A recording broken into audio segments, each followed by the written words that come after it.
On vous a informé tardivement.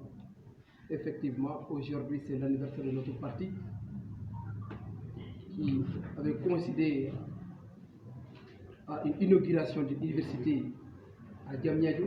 On devait être là-bas, mais on a eu à surseoir toutes nos activités pour ceux qui sont disponibles pour qu'ils viennent ici représenter la projet, représenter le parti. On a fait 3 ans d'opposition et 10 ans de règne, et nous comptons briguer aussi le suffrage des Sénégalais en 2024, Inch'Allah. Et Inch'Allah, je sais avec certitude que nous allons gagner ces élections en 2024. Nous demandons à son Excellence Monsieur le Président, joyeux anniversaire à notre cher chouchou qui est l'Alliance pour la République. Bon, l'objectif de cette conférence de presse aujourd'hui,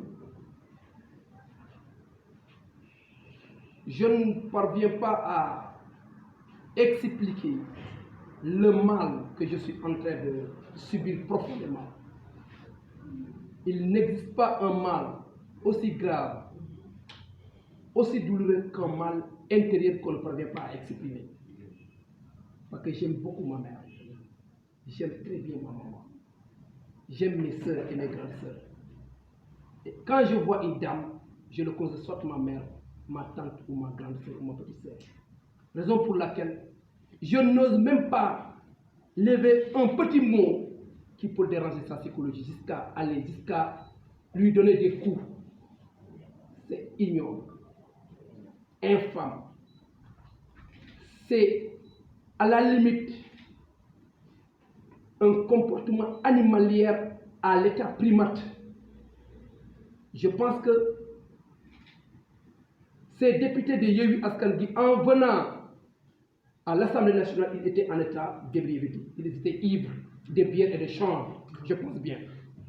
Parce qu'un homme lucide qui a sa femme à la maison, qui a ses filles à la maison, qui a ses sœurs à la maison, qui a sa grande-mère à la maison, je pense que s'ils étaient lucides et avaient leur tête entre leurs épaules, Massata Samb et Mamadou Niang n'allaient pas oser se lever jusqu'à donner des coups à une dame, une brave dame qui est exceptionnelle, à qui je renouvelle mon engagement envers non seulement le président, mais mon engagement pour le soutenir jusqu'au bout.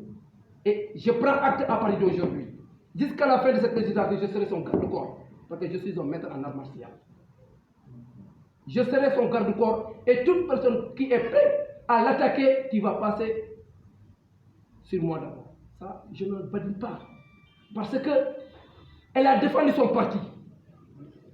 On n'est pas au Gamon ou bien au Magal. On est en politique.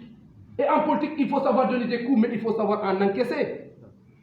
C'est la logique argumentative de la politique. La politique n'a pas de sentiment. La politique n'a pas de religion. La politique, c'est la politique. Quand on est en terrain politique, on est en terrain politique. Si on est au Gamon, on part à Tiwawon, on voit nos marabouts, on demande des prières, qu'ils nous donnent des prières, que les prières soient exaucées par Allah subhanahu wa ta'ala tout-puissant, aussi bien qu'à Touba, aussi bien qu'à Medina Baye, aussi bien qu'à Ndiassane ou bien à Yoff Djamalai. Donc, nous respectons nos religieux. Parce que nous savons que Cheikh Ahmadou Bamba, ce qu'il a fait au Sénégal, et El Hadji Ibrahima Niass et Maodo Malick, ce qu'ils ont fait pour le Sénégal, un enfant de rien du tout ne peut pas effriter cette issue sociale qu'il est des Sénégalais.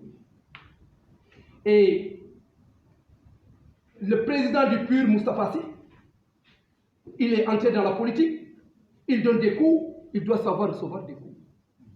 Et on n'a pas commencé, on n'a pas prêté le flanc. Les députés de Benno Bokk Yakaar n'ont pas prêté le flanc. Ils ont toujours été des modèles. Vous vous rappelez lors de l'installation de la première législature, de cette 14e législature, vous avez vu ces singes de Yewwi Askan Wi. Ils ne sont pas des députés, ils ne sont pas des humains.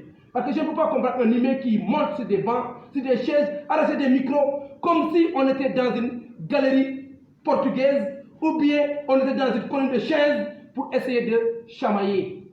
En réalité, l'Assemblée nationale a connu une autre tournure. Il nous parlait de rupture. Bien entendu, il y a une rupture, mais une rupture nauséabonde, pestilentielle.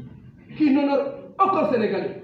Ni les textes, ni les fondamentaux, ni les lois, ni le tissu social qui lie les Sénégalais. Encore moins les religieux. Parce que nous savons que Yewwi Askan Wi, c'est eux qui insultent nos guides religieux. C'est eux qui insultent. Parfois même, aller jusqu'à insulter des prophètes. Nous avons vu le député Montey de Kaolack qui a été insulté jusqu'à Jésus-Christ. Et c'est les membres de Yewwi Askan Wi qui l'ont fait. Lorsqu'il a dit que son refusé au test d'ADN, c'est un aveu. Nous avons tous su. Aujourd'hui, est-ce que nous, jeunes Sénégalais, cette pépinière qui doit tenir debout, tenir le landerneau politique non seulement, mais tenir ce que nos guides religieux, ce que Cheikh Anta Diop, ce que Birabo Diop, ce que les autres nous ont légué, Léopold Sédar Senghor, est-ce que nous allons le laisser entre les mains des personnes sordides, des délinquants de luxe, des bandes de luxe et des séquelles politiques détruire le tissu social qui nous lie avec les Sénégalais? Nous ne l'accepterons pas. Et ils doivent savoir que nous ne jouons pas, on ne badine pas, on ne joue pas avec le feu. Nous leur demandons de se ressaisir. Quand un marabout quitte la mosquée, arrêtez de prêcher à la mosquée, appelez les miésins pour prêcher dans le désert politique, naturellement, le terrain politique. Nous avons notre mentor. Mon marabout en politique, c'est Macky Sall. Mon guide en politique, c'est Macky Sall. C'est son excellent monsieur le président Macky Sall. Mon idole en politique, c'est son excellent monsieur le président Macky Sall. Quiconque ose attaquer le président Macky Sall, je vous le jure sur le Saint-Coran, j'attaque au plus très fond de ta personnalité. Parce que nous ne sommes pas des frileux. Nous sommes des jeunes débrouillés, engagés. Nous défendons une cause noble qui est la cause du militantisme. Nous sommes des soldats de notre parti. Donc, je ne parle pas des casquettes de marabout. Je n'ose pas attaquer un marabout parce que je respecte mon père qui fut marabout. Je le respecte et je sais ce qui se passe dans les familles maraboutiques. Mais aujourd'hui, si une personne lambda s'apprête à attaquer mon président de parti, mais non, diable, pensez-vous que nous allons reculer? S'ils veulent la mort, ils auront la mort. S'ils veulent la guerre, ils auront la guerre. S'ils veulent la paix, ils auront la paix. Parce que nous, on est là, on est prêts à affronter le pire des cas. À affronter le pire des cas. Et je demande à tous les députés de Benno Bokk Yakaar, je leur adresse mes vives congratulations et mes félicitations. Je leur demande de se souder, de s'unir pour un seul but, de préserver l'importance de l'Assemblée nationale. Parce qu'un député, c'est un représentant du peuple, qui a été choisi par le peuple, qui doit représenter dignement le peuple. Le peuple s'est trompé de cible en votant, en optant sur des singes politiques. Parce que l'Assemblée nationale, c'est un débat.